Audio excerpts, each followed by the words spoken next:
Olá, bem-vindo a mais um podcast, nosso programa Falar é Fácil. E eu sempre procuro trazer aqui pessoas que têm algo relevante para oferecer. A partir da sua história, a partir da sua experiência de vida, a partir, enfim, de alguma maneira contribuir com você, que é a pessoa principal para a gente, que está nos ouvindo, nos ouvindo e acompanhando os nossos programas. E dessa feita aqui, tendo o prazer, a honra, o privilégio de bater um papo aqui com o meu querido amigo Almir Vicentini. Bem-vindo em nosso programa, Almir. Reinaldo, para mim é um prazer muito grande, a gente já te conhece aí, estava brincando antes de entrarmos no ar, né? Que não vou nem revelar. Mais de 20, né? Mais de 20 anos que a gente se conhece, eu admiro muito o seu trabalho. Para mim é uma honra estar aqui, poder falar um pouquinho dessa história. Estou muito ligado ao ramo da educação e hoje a educação passa por momentos bem complicados, né? Então vamos trocar algumas ideias aqui que eu acho interessante. Legal. Te agradeço muito a oportunidade. Almir, entre outras qualificações, especialista em educação, conselheiro, consultor internacional e referência em inovação acadêmica, liderança educacional e também transformação institucional. Eu te conheci já há bastante tempo, uma vez inclusive quando você era diretor de uma escola lá em Niterói. Você me chamou, Reinaldo, eu quero você aqui para fazer um curso lá para os nossos professores. Exato. E fui lá em Niterói fazer um curso lá. E tendo uma pessoa assim que comandava já escolas. Isso são mais de 20 anos, pelo menos, ou perto de 20 anos. E assim, você sempre esteve envolvido com escolas, não, Almir? Minha vida começou, né, como professor, quando eu era ainda estudante do Anglo, cursinho Anglo, né, famoso cursinho Anglo, para entrar nas universidades. E aí os professores do próprio cursinho me chamaram para ser plantonista, que na época se falava plantonista, né? Que os alunos tiravam dúvidas quando terminava a aula.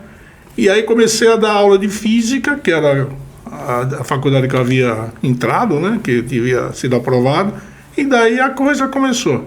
Peguei o gostinho, o famoso bichinho da educação. Porque os professores de cursinho são os famosos, aquelas pessoas assim que transformam aquela aula monótona e chata numa aula gostosa, viva, interessante, com música, com brincadeiras, com games, com diversão. E deveria ser assim até hoje, né? Deveria ser assim até hoje. Os cursinhos não fazem mais isso? Ou deixaram de fazer? Ou ainda fazem?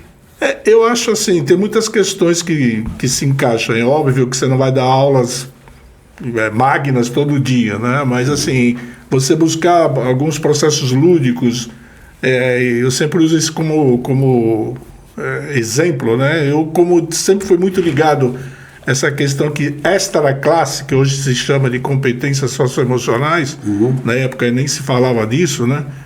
Eu sempre fui escalado para o pessoal para dar aula para o pessoal de humanas, que ainda era a época do humanas, exatas e biológica, e hoje nem tem mais essa divisão. E a minha ideia sempre foi falar com o pessoal de humanas, para tentar atraí-los, porque era uma disciplina que eles não gostavam muito, né? Então vamos facilitar um pouco essa vida desse aluno, e a coisa fluiu. Então de lá para cá eu sempre procurei achar linguagens ou capacitar professores para buscar essas diferenças. A gente não pode dificultar a vida do aluno, né? Na realidade o professor, ele é o grande mediador. Aí que está a diferença, né, entre... Não é só no ramo da educacional, eu penso que na vida profissional também, um líder, aquela pessoa que chega junto, que tem empatia, que de fato se preocupa com a outra pessoa e não apenas com o lucro, o resultado. A liderança não é chefia, né? Tem uma diferença muito grande aí. E hoje dentro da escola também, né? Um gestor hoje escolar, uma pessoa que está liderando um determinado projeto pedagógico, tem que ser uma pessoa que saiba buscar em cada um dos seus colaboradores o que ele tem de melhor. Então acho que esse é o grande gestor, né? Aquele que tira da essência desse profissional e faz ele produzir, às vezes até sem perceber. Bom, você trilhou muitos caminhos, tem muita experiência internacional, etc. E você, assim, foi caminhando e hoje, também uma época atrás, eu estive lá com você, em São Caetano, te visitando, você fazia um trabalho lá na gestão de uma escola, uma grande escola, lá em São Caetano. E hoje eu sei que você cuida de um grupo chamado Inspired, que é um grupo internacional que cuida de 11 unidades aqui no Brasil. Isso. Como é que é essa história? E você chegou nesse patamar, nesse nível, além de você também ser uma pessoa que aconselha, né? Hoje você é procurado para orientar escolas e gestores escolares. Mas esse trabalho que você está fazendo atualmente, conta um pouco para a gente. Hoje, na realidade, assim, eu estou como diretor pedagógico no Colégio Nayamade, que é um colégio de Guarulhos, tradicional de Guarulhos. Faço um trabalho praticamente diário lá de reconstrução pedagógica e administrativa. Uma escola extremamente tradicional e muito, muito forte na região de Guarulhos. Ao mesmo tempo, eu fui procurado pelo Inspired, que é um grupo britânico que faz investimentos no Brasil, como grandes grupos estão vindo para o Brasil, né, por um mercado gigantesco que o Brasil tem na educação básica. E essas escolas, então, eu faço muito regulatório dessas escolas, análise regimental, de matriz curricular, tudo aquilo que envolve a estrutura pedagógica do plano de ensino. Então, as dúvidas que surgem dos diretores, das secretárias, dos coordenadores, normalmente eles me consultam para saber qual é o melhor caminho, qual é o caminho que é o correto, o que a legislação permite ou não permite, né? E isso foi conquistado aí no decorrer da minha carreira, né? Então, pelos trabalhos que foram feitos, pelos livros que eu tenho publicado. Comecei, na realidade, se você me permitir um breve histórico, o Eleva, ele é resultado do grupo Salta, que ainda permanece hoje no Brasil, que é ligado ao João Paulo Lemann, né, que é o grande investidor. E houve uma época, uma separação das escolas. O grupo Salta ainda permanece com as chamadas escolas mais tradicionais, né, com selos com mais baratos, digamos assim, né, em termos de mensalidade. E o Eleva só trabalha com escolas chamadas premiums. São escolas de mensalidades muito altas por um público bastante diferenciado. E tem diferença também na entrega, na qualidade do ensino? O Eleva, as escolas Eleva, né, que é do grupo, eles são escolas internacionais. Então, por aí já é uma diferença, né, que é diferente do Salta, que são escolas tradicionais, regulares, que não tem esse padrão nem de ser bilíngue, né? Porque tem a questão do bilíngue e no internacional. Olha, essa é uma curiosidade, você que está aí nos assistindo. Eu estava conversando com o Almir agora há pouco, e ele me falou, tem uma diferença entre uma escola internacional e uma escola bilíngue. Na minha cabeça era a mesma coisa. Não, tem uma coisa diferente. Então, qual a diferença, Almir? Na realidade, assim, a escola internacional, que tem uma certificação IB, que a gente chama, né, de Bacalaureate, que eles... é um grupo que certifica que a escola realmente tem padrões internacionais. Então, as disciplinas, todas elas são dadas na língua inglesa ou qualquer outra língua, alemã, enfim, depende da escola, mas normalmente é em inglês. E todas as disciplinas são em inglês. Então, esse aluno sai com uma dupla certificação. Uma escola bilíngue é uma escola que tem uma carga horária de inglês alta. Então, por exemplo, normalmente as escolas têm 1 ou 2 aulas por semana, e essas escolas têm 6, têm 8, mas não são escolas internacionais. Elas não formam aluno internacional, né? Essa é a grande diferença. Então o mercado hoje ele fica regulado. Muitas escolas se dizem internacionais, mas na realidade são bilíngues. São bilíngues. Tem uma diferença muito grande aí. E vamos lá, pegando num plano mais comum, mais básico, né? Escolas que não são bilíngues nem internacionais, que obviamente a grande maioria das nossas escolas brasileiras. Existe uma distinção em termos de qualidade ou qualificação, em termos de qualidade na entrega, dos professores, da filosofia? Como é que você vê assim essas distinções? Vamos pensar em classificações de escolas, porque se pode classificar por questões geográficas, por questões de cidades com maior poder aquisitivo ou não, escolas mais de periferia. Como é que você assim, vê assim, as diferenças das próprias escolas, já que você tem essa experiência toda, não só no Brasil, em termos de simplicidade, mas também em nível internacional? Eu acredito assim, os professores, todos eles são extremamente qualificados, eu respeito muito a formação do professor. Então a gente sempre fala, né, você fazer uma determinada trabalho, bem feito ou mal feito, dá o mesmo problema. Você vai ter as mesmas dificuldades. O que diferencia, na realidade, é o investimento que o mantenedor, que é o dono da escola, faz, em termos de salário, em termos de estrutura de prédio, porque o projeto pedagógico, normalmente ele é muito baseado na BNCC, que é a Base Nacional Comum Curricular, que é o que norteia os projetos educacionais de qualquer escola. E o professor, ele conhece esse material, ele sabe trabalhar com esse material. Então a gente tem algumas questões, né? Qual é o salário desse professor? Eu consigo atrair as melhores profissionais? Como é que isso está sendo feito? Isso tudo influencia. E o que muito me preocupa hoje em dia, por eu trabalhar no nível superior na formação docente, é a qualidade desses jovens que estão chegando na universidade. Formação precária, que é muito pobre em termos de raciocínio lógico, de criatividade, de momentos que eles possam se expressar, que é muito o que você faz, Reinaldo, que a gente vem comentando, né? O estudante hoje, ele não faz leitura, ele não sabe interpretar, e aí a gente cai numa questão, né? Se diz, a inteligência artificial vai ajudá-los num determinado momento. E eu penso da seguinte forma: para que você utilize a inteligência artificial de uma maneira adequada, primeiro que você tem que ter uma qualificação para que na hora de colocar... De quem vai comandar a inteligência artificial. Exatamente, o que a gente coloca, as perguntas que se coloca no prompt, né? Você tem que saber fazer essas perguntas, você tem que saber o que você está buscando. Então, se você não tiver conteúdo, se você não souber se expressar, você não vai conseguir, não vai saber usar nem a inteligência artificial. Entendi. Então, assim, juntando isso tudo, o que diferencia uma escola da outra são esses fatores, né? Qualidade profissional, salário, estrutura. Obviamente, cada escola, dependendo da região, como você citou, não vai poder cobrar uma mensalidade tão alta quanto a outra, mas você consegue dar padrões de qualidade boas dentro da sua realidade. Tá.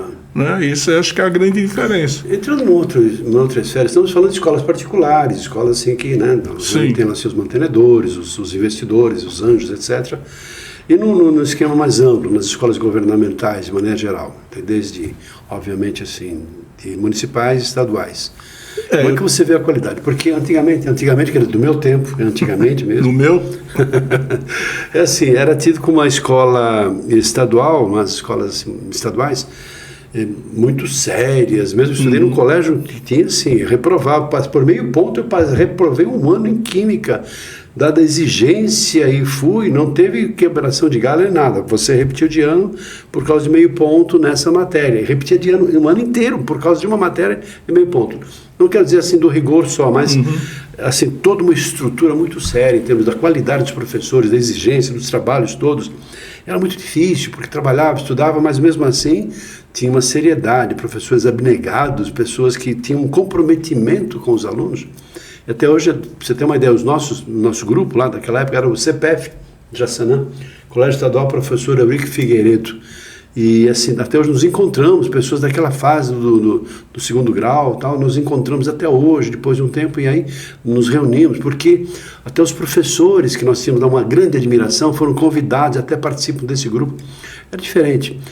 E hoje, a sensação que me passa, eu não sei, você que está mais envolvido no contexto, como é que você vê essa diferença e o que se pode fazer para, digamos assim, resgatar essa admiração que os alunos tinham por escolas estaduais? Então, eu fui vice-presidente do Conselho Municipal de Educação de São Caetano por 4 anos, né? Então, você faz uma análise assim. Muitos professores da rede pública são também da rede particular, da rede privada. Então, a qualidade não cai por esse fator. Lá, especificamente? Não, isso se repete quase em todos, de maneira geral, até no estado de São Paulo também. O que vem atrapalhando, digamos assim, né? Várias ações do governo de desvalorização do profissional, a estrutura pedagógica ela é comprometida a cada entrada de um novo governante, se altera todas as metas a serem atingidas, então isso vai dificultando o trabalho. A questão de na época do Paulo Renato, quando ele era ministro da Educação, numa palestra que eu tive a honra de participar, ele disse uma coisa que me incomoda até hoje. Ele disse que o Brasil, se levasse a sério a educação como deveria levar, naquela época demoraria em torno de 20 anos para se igualar aos padrões internacionais. Olha só. Né? E hoje? Por todas essas interferências, intercorrências e o pouco caso que o governo às vezes dá para a educação. E quando eu falo assim, formação profissional, condição de trabalho. Você vê frequentemente o professor entrando em greve porque não tem nada com que trabalhar, não tem giz para escrever na lousa, não tem material para trabalhar. Você não consegue. Faz uma comparativo com um hospital. Se você for fazer a cirurgia, se não tiver equipamento para operar, você não consegue fazer a cirurgia. ensinar é a mesma coisa. Estamos aqui na Avenida Paulista, essa semana mesmo teve uma greve de professores. Exato. Se movimentando, se manifestando em relação à reivindicação de coisas básicas para poderem ter uma mínima condição, além do salário, não é? O salário também, é lógico, todo mundo precisa sobreviver, mas a grande preocupação ainda dos professores é a qualidade que está se entregando a esses alunos. Como eu comentei anteriormente, eles chegam no nível superior muito despreparados. E eu digo despreparados mesmo, com condições críticas assim, de leitura, de interpretação, de criatividade, coisas afins, né? E são pessoas assim, são verdadeiros missionários, muitas vezes, pessoas que têm uma intenção, um desejo de servir, de entregar o melhor para os seus alunos, motivá-los a um processo de crescimento, evolução, desenvolvimento pessoal, mas lhes faltam recursos, né, para poderem fazer condignamente o seu trabalho. Eu, por exemplo, já cruzei com ex-alunos que hoje são juízes, desembargador, que é médico, que, enfim, várias profissões que você se sente orgulhoso, né? O aluno chega para você e fala: professor, eu fui juiz porque uma palavra que você disse numa determinada aula. Então isso para a gente é a glória, né? Almir, seus livros, eu anotei aqui 3 dos principais: Gestão Escolar, Dicas Corporativas, depois ISO 9001 aplicado à gestão escolar e também Muitas Razões para Viver. Qual dos 3 você gostaria de focar um pouquinho mais? Posso falar dos 3 rapidamente, né? O primeiro deles foi o Gestão Escolar. Eu peguei, na realidade, o que o mundo corporativo faz, né? De metas, de trabalhos. Quando ainda não se falava disso, que esse livro é de 2010, se não me falha a memória. E como é que se atinge determinados resultados, como é que se trabalha com liderança, como é que se extrai dos seus colaboradores o que ele tem de melhor. Então ele fala um pouquinho dessas dicas, como é que se faz isso. O ISO 9001, na realidade eu peguei toda a normativa da ISO, transformei para o setor educacional, justamente meio que complementando a gestão escolar. Para aumentar o nível da qualidade da atenção. Exatamente. Talvez uma modernização, uma atualização em termos de gestão, ferramentas de gestão. Isso, não é um engessamento, é uma possibilidade de você enxergar o que não está funcionando. Tá. Então tem dado um resultado bastante significativo. E o último que eu escrevi com a doutora Karina, né, o Kajima, e o do Gabriel Perissé, que é um grande amigo também, educador, que fala muito sobre questões de comportamentos, competências socioemocionais, prevenção de processos autodestrutivos, que é uma linha que eu gosto de trabalhar bastante também. Então são esses 3 que... Eu sei que você, eu te conheço, é um cara apaixonado por educação, né? E assim, aquela pessoa que dedica a sua vida para ajudar as pessoas a enxergarem a perspectiva de desenvolvimento de uma nação, de um país, por meio da educação, por meio de boas escolas, de bons professores, de gradativamente, com qualidade, obviamente oferecendo aos jovens essa possibilidade de chegarem lá. E talvez resgatando um pouco do que já tivemos, talvez implantando novas metodologias, novos recursos, para que, de fato, a educação não só seja levada a sério, mas assim, até com essa intervenção internacional, com muitas escolas também que vêm, não sei se todas, né, com a intenção de fato trazer qualidade ou apenas uma quantidade de um grande negócio. Aí é questão talvez de uma discussão um pouco polêmica. Mas você como apaixonado, o que você vislumbra e o que você entende que é necessário para que a gente possa chegar lá? A educação, né, o modelo educacional brasileiro, ele está muito atrasado em relação a buscar resultados, né? O que significa isso? A gente ainda está preso àqueles sistemas ainda de reprodução de conteúdo, o aluno tem que reproduzir na prova aquilo que o professor aprendeu, que foi o que você fez e o que eu fiz na minha época. Que naquele momento... Por isso que eu repeti. Aquele momento era assim que era desejado, o mercado exigia isso. Tá. Hoje não, hoje eu preciso de um aluno que ele saiba pensar, ele saiba ser criativo. A OCDE hoje coloca a criatividade como o primeiro das exigências para o mercado de trabalho.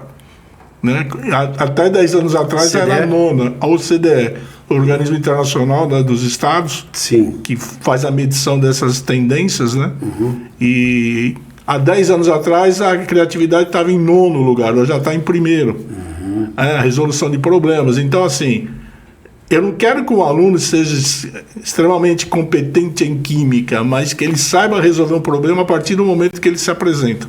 Para que isso seja possível, ele tem que ter algum conhecimento técnico, mas não, né, tão profundo como exatamente. Se fosse um profissional que já atuasse em uma empresa. Então, com esses elementos, ele vai descobrindo resultados, vai descobrindo soluções. É isso que a gente precisa hoje no mercado.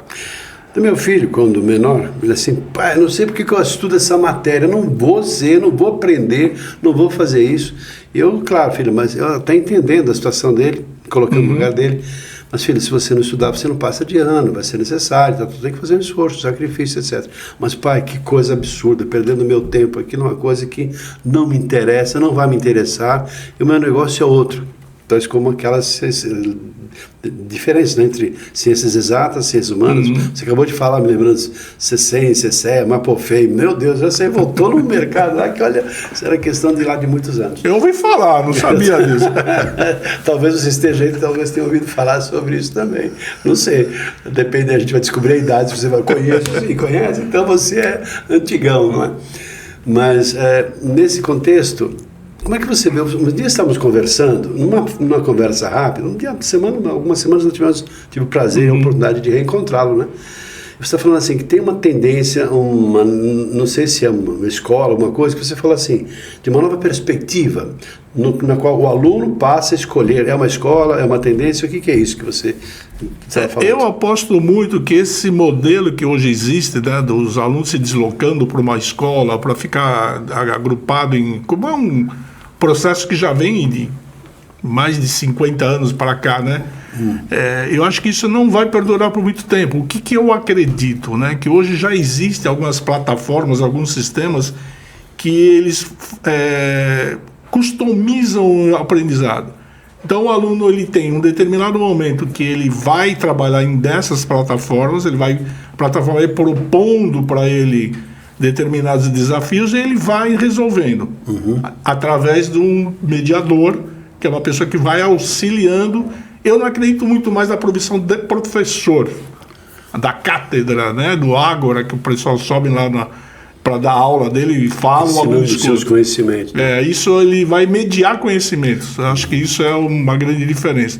Então eu teria alunos, por exemplo, que no segundo aninho da ensino básico, junto com o aluno do quinto ano fazendo matemática. Por quê? Porque a habilidade dele é maior nesse ano. Então eu não preciso que ele fique durante um ano para estudar aquilo que ele já resolveu no primeiro trimestre. Então essas diferenças, essas mediações vão acontecendo. E num período que hoje a grande tendência é a escola integral, né, o aluno que fique num período mais estendido, que o próprio governo do estado também faz isso, ele vai ter momentos que aí ele vai trabalhar outras competências e capacidades que não são as pedagógicas. Então ele vai ter esporte, ele vai ter pesquisa, ele vai ter várias outras atividades que ele vai se descobrindo para saber exatamente o que ele vai querer fazer na vida dele, né? Então eu acho que é isso. A escola não vai ser mais aquele lugar que o aluno vai para estudar especificamente. Ele vai para interagir. Para ter os coleguinhas, para jogar um futebol. Para interagir. Ele já teve a aula na parte da manhã, ele já teve o todo que é muito hoje que faz a Finlândia, que faz a Coreia. Né? E por que não utilizar? Essa é uma pergunta talvez tão básica, tão elementar. Lembra do elementar, meu caro Watson. Elementar, meu caro Watson, né? E por que então não copiar esses modelos que já funcionaram dos tigres asiáticos de alguma maneira, pensando nisso? Por que não aproveitar essas ideias que funcionaram e funcionam e adaptar aqui para a nossa realidade? E Reinaldo, tem muita coisa política, tem muita questão financeira, dos grupos também editoriais. Hoje você tem um mercado de livros gigantesco, né? Você tem as editoras que produzem material e isso vai ser meio que liquidado, né? Então, assim, a mudança para ser feita dessa forma, primeiro você teria que capacitar professores, capacitar todo um corpo para entender como é que funciona isso, né? E outra, você dar condições ao professor para que ele trabalhe dessa forma.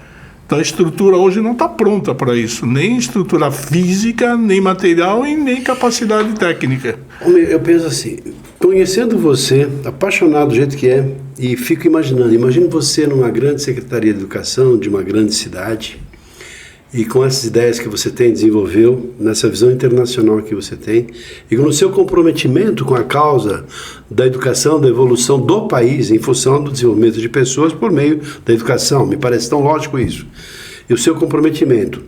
E depois, quem sabe, subindo até para uma questão, quem sabe, de um ministério aí de educação e cultura. Eu vou morrer antes disso. Porque eu vejo assim, parece que tem boas intenções. Eu não sei se é uma questão governamental que talvez não valorize tanto a educação a ponto de ter pessoas de fato comprometidas com cultura, conhecimento, bagagem e essa vocação de fato de transformar o país nessa linha mesmo de entender a educação como o pilar fundamental e básico para um processo de evolução em todos os ramos de atividade humana.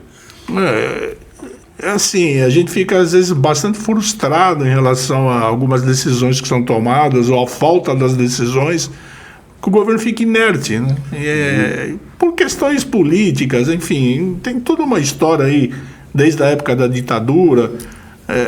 Para você ter uma ideia, né, por que a gente chama hoje de regimento, de matriz? São tudo nomes ligados ao militar, né? Não tem muito sentido. Então, assim, pouca coisa mudou. Em termos assim e continuamos com os mesmos modelos, com as mesmas perspectivas que já não funcionam mais. Hoje você tem um jovem TikToker, você tem um jovem Instagramável, né? E assim, como é que você trabalha esse jovem com uma educação antiquada, uma educação que você põe um aluno para ficar ouvindo durante 1 hora, por exemplo, uma determinada aula de um programa? Não vai funcionar. Não é. Inteligência artificial é uma solução, uma possibilidade ou é um risco? É uma solução se bem usada, né? Como tudo que já aconteceu na educação, sempre dá um primeiro momento, parece que vai ser uma revolução, vai acabar com os professores. Isso desde a época que inventaram o mimeógrafo, né? Mimeógrafo, retroprojetor, aquele cheirava álcool. E aí vem, né? Luz eletrônica, computação, tudo em acabar com o professor. E a inteligência artificial é mais uma dessas mentiras, digamos. O professor jamais vai ser extinto, né? Porque ele é o mediador do conhecimento. Sim. E o problema volta àquela questão de falar da má formação do profissional, desse aluno que vai para o nível superior e vai se formar. Porque para você usar a inteligência artificial, Gemini, qualquer um desses, ChatGPT, qualquer um desses daí, se você não tiver fundamento daquilo que você quer perguntar, ele não vai saber te dar a resposta. Então, ou eu sou muito bem capacitado de me expressar e dizer para ele o que eu quero, para que ele me dê a resposta mais perfeita possível. A própria elaboração da pergunta do prompt. Do que tirar vai depender da habilidade. Se eu perguntar errado, ele vai me responder errado. E a outra, se ele me der uma determinada resposta, eu preciso analisar se aquilo realmente é coerente. Não é simplesmente pegar aquilo e copiar. Então a gente tem hoje, por exemplo, quando você faz finalização de uma pós-graduação, tem alunos estruturando os TCCs usando inteligência artificial. Só que é nítido que a escrita não é dele. Né? Então, por que você usa a inteligência artificial? Para te dar apoio numa pesquisa. E não para te substituir, não é? Não. Eu, por exemplo, eu preciso saber um exemplo. Preciso saber qual era a população do nível superior em 1950. Ele vai buscar essa informação. E isso me ajuda. Tá. Semana passada tive a oportunidade de participar do Innovation Week, aqui falando sobre inteligência artificial, que foi aqui no Pacaembu. Já, inclusive com meu filho, que está aqui. E foi assim, realmente muitas palestras, assim, todas elas, foram 2 assuntos principais. Primeiríssimo lugar, inteligência artificial, e outro, focando em NR01, que tem a ver com normas regulamentadoras em relação à saúde, etc., das organizações. Mas, principalmente, inteligência artificial. E falando assim, mais ou menos o que você falou, em termos assim, isso aí, ela não vai substituir jamais a humanização, a percepção, a sensação que nós temos em relação a sermos seres humanos. E quanto mais bem preparados estivermos, até usando ferramentas e recursos para que a pessoa possa ter essa estrutura, mas nada vai substituir essa pessoa, esse ser humano complexo em termos de sensibilidade, de percepção, de emoções, que uma máquina certamente não vai trazer. Almir, eu quero entrar num outro assunto com você, considerando a sua experiência. Você é um palestrante, você escreveu livros, Muitas Razões para Viver. Parece que é um livro tão simplesinho, Muitas Razões para Viver. Mas tem um outro segmento que você domina e é um palestrante em relação a isso, considerando um dos grandes problemas que nós temos na nossa, digamos assim, civilização, principalmente no Brasil. É a questão de jovens se suicidando. Quando você começou a me contar um pouco sobre isso, eu fiquei estarrecido. Da mesma maneira, eu fiquei estarrecido nessa semana, quando ouvi assim, o que tem de pessoas em relação a abuso de crianças, abuso de jovens, abuso enfim, de até bebês, de abuso mesmo. Eu falei, meu Deus do céu. Participo de uma associação, que é a maçonaria.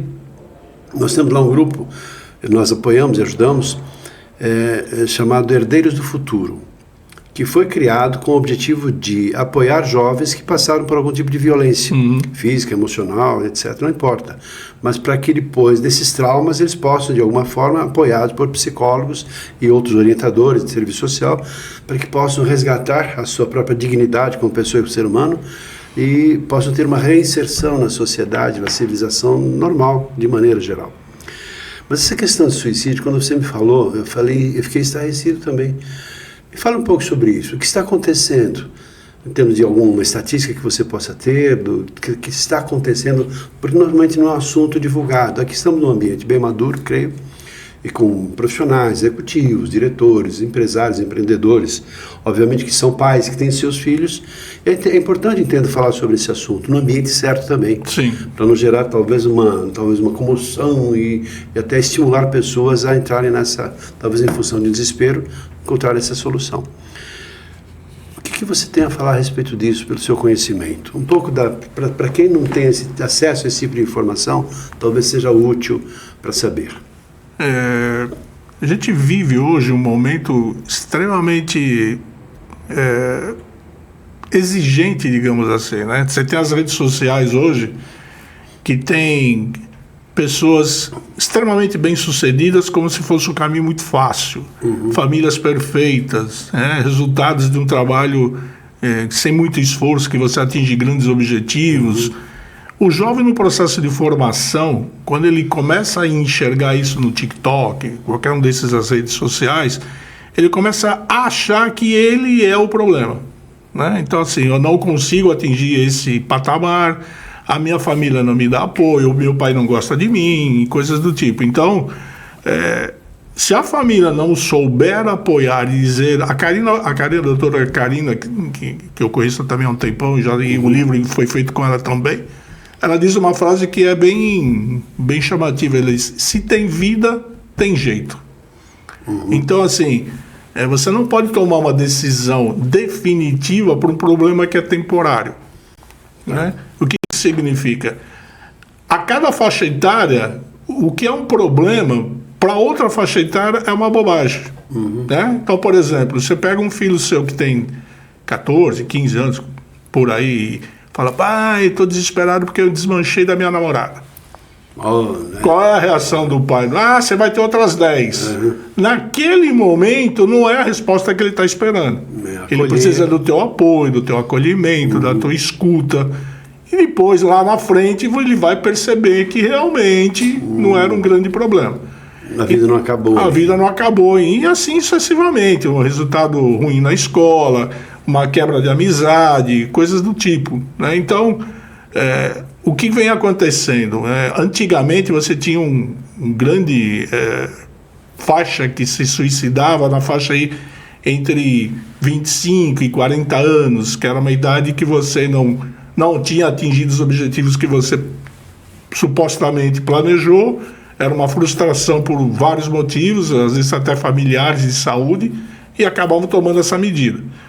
Hoje, a coisa está começando lá na faixa etária dos 10, 12 anos.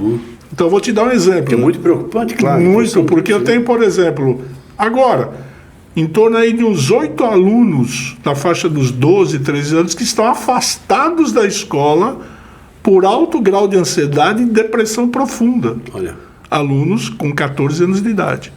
Não estão habilitados a voltar para o ambiente social em função do que ele está passando. E aí você conversa com a mãe fica desesperada e vai falar, onde foi que eu errei? A mãe não errou, o que talvez tenha faltado é o diálogo, é a aproximação, é a escuta atenta, né? Isso tudo modifica um pouco esse cenário. E aí o que está acontecendo hoje? Ao mesmo tempo que está abaixando a idade, Quem está lá na outra ponta, pelo mesmo motivo, também está se suicidando, que são os mais velhos. Porque um jovem, ele não tem perspectiva da vida, né? Ele não acha que não vai conseguir atingir nenhum objetivo. E quem está lá na outra ponta fala, acabou a minha vida porque também não tem mais nada o que fazer. Então fica esses dois pêndulos aqui, um de cada lado, e isso tem aumentado assustadoramente. Como a nossa preocupação aqui em relação a escolas e jovens, um pouco do que você tem falado nas suas palestras, você tem feito as palestras para quem? Para pais, professores, ou para os jovens que de uma maneira ou de outra podem enveredar por um caminho de desespero, colocando, como você acabou de fazer agora, uma questão de esperança, de fé, de continuidade, de calma, né? Que a vida continua, alguma coisa assim, de motivação, de percepção da importância da vida, quaisquer que sejam os problemas pelos quais a pessoa está passando. Eu tenho falado muito, eu não falo com o jovem, eu falo com os pais, né, que são aí os grandes responsáveis, né, pela vida dos filhos. Eu uso muito um seriado antigo que fez muito sucesso na época, era as 30 Reasons, não sei se você lembra, que era uma menina que se suicidou e deixou 13 cartas explicando para ela cada uma das pessoas que fez ela tomar essa medida. Foi um seriado muito famoso na época. E lá tem várias cenas que ela vai falando, que eu pego aquela cena e transformo para o dia de hoje. Então, por exemplo, tá vendo? O pai falou isso pro filho. Vou te dar um exemplo. Tem uma cena lá que a mãe de um dos personagens diz assim para ele: filho, você é o melhor filho do mundo. É o melhor filho que uma mãe poderia ter. Aí você fala, qual é o problema? O problema é que ele estava atravessando uma crise e essa cobrança da mãe de dizer que ele teria que ser perfeito levou ele a tomar algumas decisões para não frustrar a mãe. Para não frustrar a mãe. Porque o grau de exigência em cima dele era tão alto que a mãe achava que ele jamais cometeria um erro. E ele cometeu vários erros. Isso é real, tá? É uma história real. Então ele se sentia extremamente culpado porque a mãe achava que ele era perfeito e ele não era. E não existia diálogo. Então ele fala um determinado momento: mãe, você não deixa eu falar, você não me escuta. Você quer que eu seja perfeito, mas você não me escuta. Qual é o meu problema? Então são pequenas coisas que a gente vai comentando que, olha, Reinaldo, no final, se você tem lá 100 pessoas, 90 saem chorando.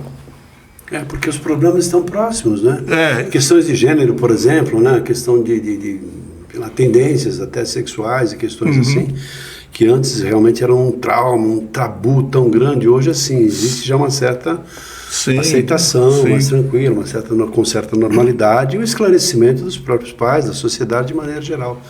Mas mesmo assim, problemas tão sérios assim, que geravam pessoas que passaram por bullying, né? Que jovens, de repente, assim, como é que eu vou sair disso sem uma perspectiva? Ainda continua, né? Tem muita coisa ainda de bullying, tem muita coisa ainda ligada aos aspectos aí de ideologia de gênero, isso ainda não existe.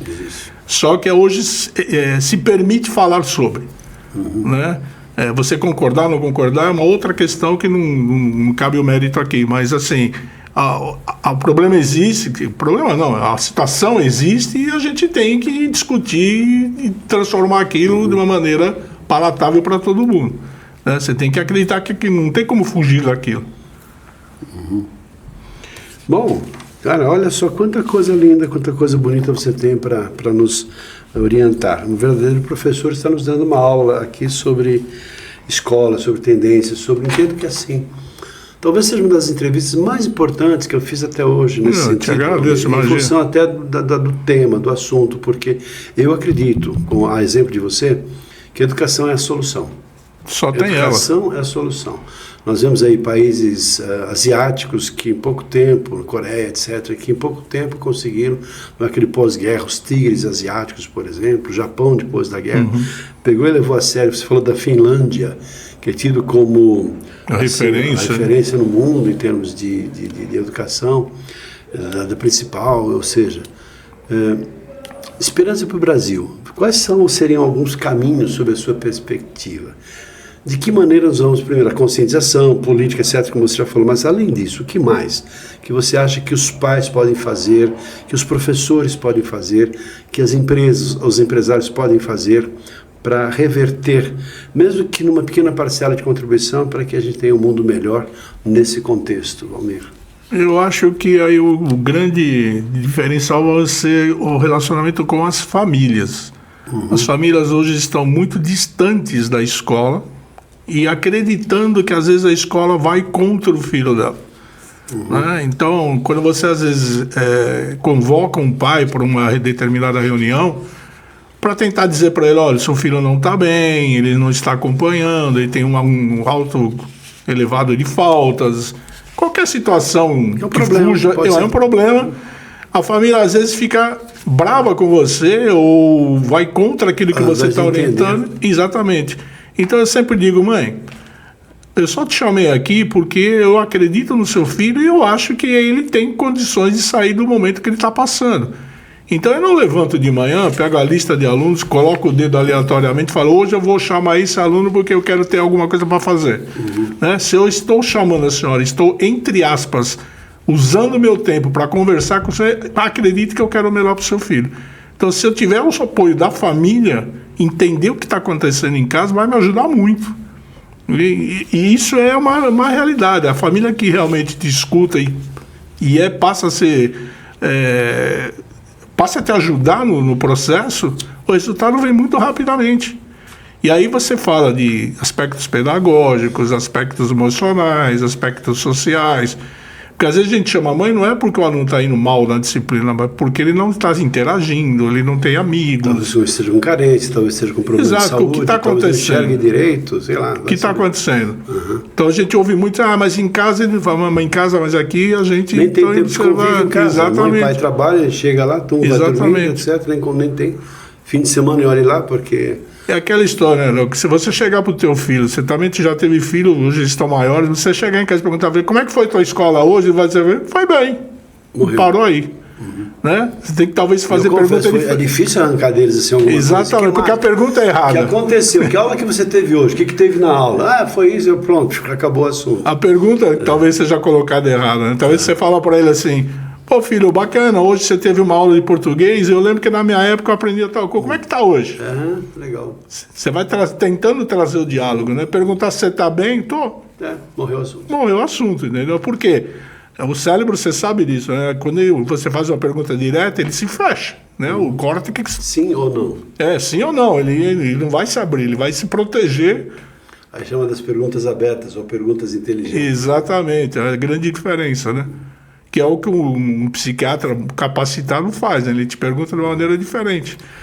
Valmir, eu tenho, só confessando aqui para você certamente sabe, mas só para deixar também claro para você que está nos vendo, eu tenho um sonho, em função de desenvolver trabalhos de comunicação já há 42 anos, já faço esse trabalho. Aliás, começamos nessa sala, exatamente aqui. E daqui nós treinamos mais de 120 mil pessoas em termos de comunicação, para liderança, vendas, negociação, etc. E também mais de 1000 projetos para empresas, com trabalhos customizados para que os seus executivos, diretores, gestores, seu pessoal de vendas, de negociação, de atendimento, pudesse fazer melhor o seu trabalho, desde participação de uma reunião ou até lidar com problemas de relacionamento e de ambiente. E depois de tantas pessoas que nos falaram assim, porque eu queria, se eu tivesse feito um curso dessa natureza 10, 15 ou 20 anos, teria conseguido um melhor resultado, porque ao invés de falar, de me comunicar, eu preferia fugir, por medo, ansiedade, não sabia dominar, não sabia organizar as ideias, enfim. Em função disso, criei um trabalho, já há 5 anos que estou trabalhando nisso, ou mais, porque a ideia vem de mais antigamente, e fiz um mestrado, criei um método, fiz agora um trabalho que está sendo agora... dentro dessa estrutura que você falou do BNCC, de uma estrutura de projeto de vida, de oferecer para as escolas um trabalho que fale sobre comunicação, como ativar a habilidade de comunicação verbal de um jovem, na faixa assim de Fundamental 2, ensino médio, para que ele tenha desenvoltura, segurança, firmeza, para enfrentar com tranquilidade e naturalidade aqueles desafios que normalmente o jovem tem. Além disso, ajudá-los a organizar as ideias, expor os seus pensamentos, ilustrar com metáforas e histórias para que possam ter essa desenvoltura.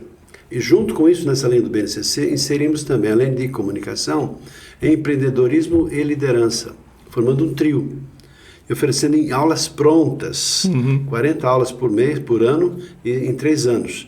oferecendo para as escolas essa oportunidade de oferecer aos jovens um reforço, um aprofundamento nessas matérias que não fazem parte do currículo normal das escolas. E oferecendo não só aos jovens essa condição de uma melhor posição, melhor posicionamento diante da vida, com essas ferramentas, para que possam estar mais bem preparados para quando forem entrar no mercado de trabalho. E é um momento no qual está sendo essa transição, carreira, etc. Oferecendo às escolas um diferencial competitivo para que possam ter, além dessa matéria, atrair mais alunos em função daquilo que está oferecendo, além da matéria normal das próprias escolas. Ganha os pais, porque vão ter os filhos mais preparados para a vida. E principalmente os alunos, que vão estar mais habilitados para terem uma melhor habilidade de conversa, de relacionamento e contato, e também até para as empresas que vão contratar esses jovens futuramente. Então eu vejo assim, que é um trabalho que tende a fazer a diferença. Sim. Na minha cabeça funciona como uma verdadeira revolução. É o momento de colocar isso no mercado, na prática. Já estamos conversando com algumas escolas que vem o projeto e falam, nossa, eu quero. Né? Quando converso com os pais, quando é que vai ter? Eu quero que meu filho tenha isso, porque isso vai ser muito útil para ele e para a vida dele. Como é que você vê uma iniciativa assim, dessa natureza, nesse contexto? Por tudo aquilo que a gente já disse, né?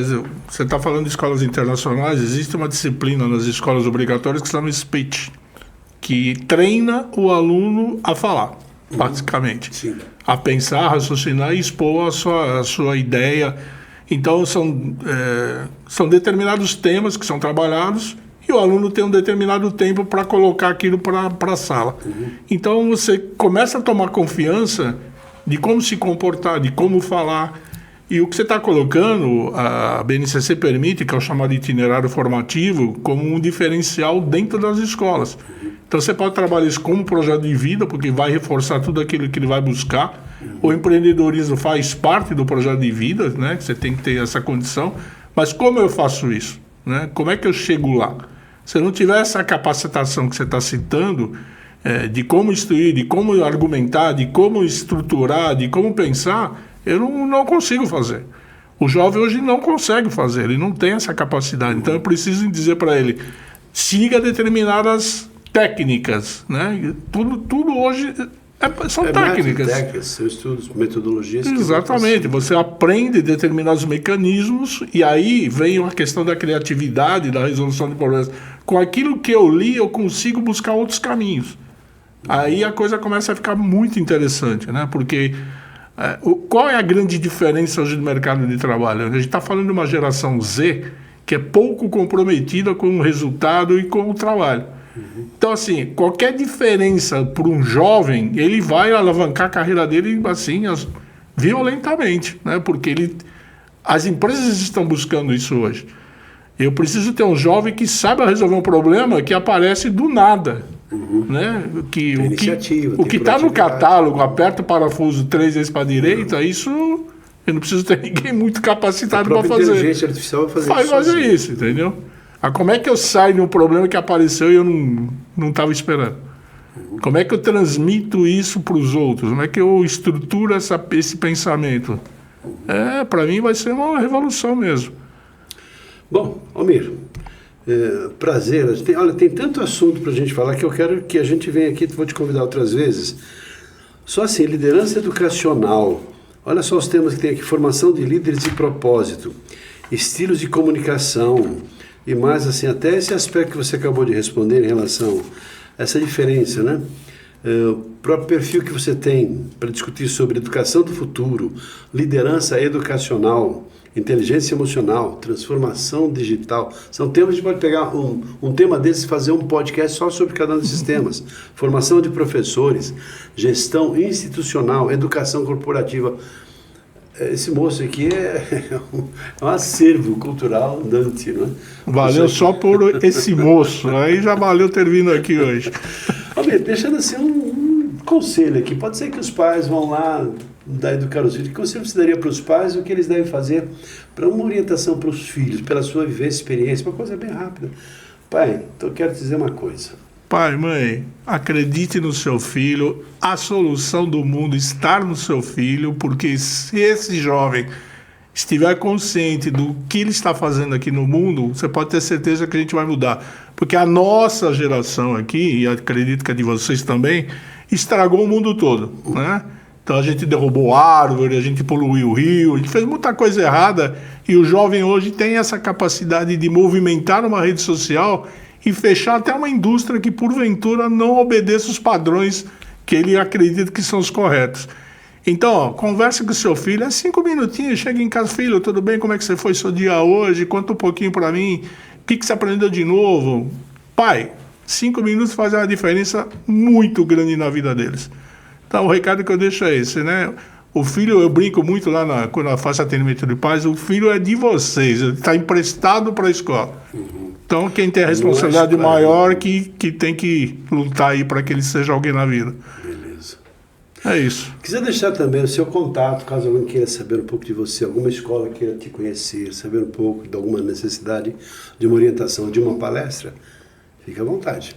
Eu estou no LinkedIn, é Almir Vicentini, vocês vão me achar. No Instagram também é Almir Vicentini, sempre é Almir Vicentini. Eu normalmente uso muito o LinkedIn, eu tenho algumas dezenas de seguidores aí que me acompanham, alguns textos que eu coloco, algumas reflexões. Mas estou no Instagram também, aí eu coloco mais as coisas dos meus netos, né? Que é a diferença da minha vida. E assim, busca lá, Almir Vicentini, que vocês vão com certeza buscar. E o Reinaldo está aqui também para indicar como amigo, eu fico muito à vontade. E a minha grande missão também é ajudar principalmente as escolas que são mais carentes a trazer um pouquinho dessa experiência, falar um pouquinho com esses pais, né? Que às vezes desacreditam um pouquinho no futuro, mas as coisas estão aí. E vão acontecer, você queira ou não, elas irão acontecer. Então não tem muito como fugir. E aproveitar da melhor maneira a vida, e de preferência com qualidade. Com qualidade, exatamente. Com alegria e felicidade, por que não? Exato. Almir, muito obrigado. Obrigado a você. Feliz em ter você aqui com a gente nesse programa, que no meu entendimento foi maravilhoso. Obrigado. Te agradecer pelo conteúdo, pela sabedoria, pelas orientações que você, obviamente, com naturalidade, passa. Seu jeito, sua função, sua missão, seu propósito de vida é esse. Então, amém. Feliz porque você teve essa oportunidade, eu tive essa oportunidade de trazê-lo para compartilhar com o nosso pessoal e divulgar depois também. Você vai pegar esse material, talvez divulgar para suas redes. Sem dúvida, não tenha dúvida. Se beneficiar com o que você mesmo acabou de falar aqui no programa. Eu agradeço novamente, né? Teu grupo é bastante seleto aí, mas assim, todo mundo sempre tem alguma coisinha a mais para aprender e isso que faz a diferença para a gente na vida. E eu espero que você tenha gostado, né, dessa conversa, desse bate-papo aqui na sala de visitas que temos aqui no Falar é Fácil. E quem sabe você vai também orientar, compartilhar com pessoas que vão se beneficiar. Logo vai estar aí no YouTube, então compartilhe com pessoas que você acha que vão se beneficiar dessa conversa aqui com o Almir Vicentini. Ficamos por aqui, um abraço e até o nosso próximo programa. Até lá.